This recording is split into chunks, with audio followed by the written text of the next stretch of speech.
Hello, আসসালামু আলাইকুম guys, this is my new blog video. তো আজকে আমরা বানাবো আলুর সিঙ্গারা। তো ফার্স্টে আমরা আলুগুলো সিদ্ধ করে নিচ্ছি। তো একটা প্লেটে মরিচ, পেঁয়াজ তারপর কেটে আর কি সব কিছু রেডি করে নিলাম। তো এখন একটা ডো বানাবো। ফার্স্টে সামথিং মরিচের গুঁড়া, লবণ অ্যাড করে নিব।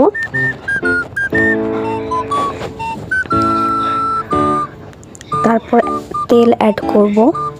তেল 1/4 স্পুন দিলেই হবে।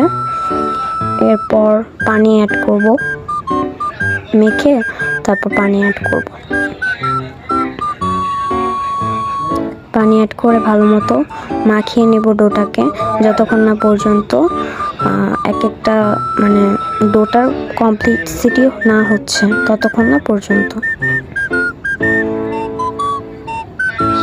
তো পানি পরিমাণ মতো দিয়ে একটা ডো করে ফেলবো। ডোটা হয়ে গেছে, এখন আমি 5 মিনিটের মতো ঢেকে রাখবো।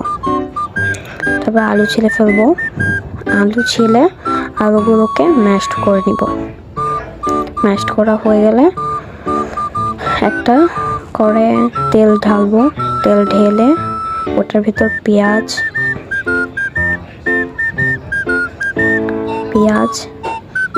দেন লবণ দিয়ে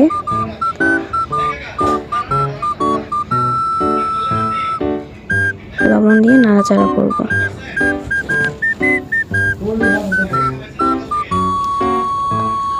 লবণটা আপনাদের স্বাদ মতো দিলে হবে, কিন্তু আমি ঝাল একটু পছন্দ করি তাই একটু ঝাল দিব।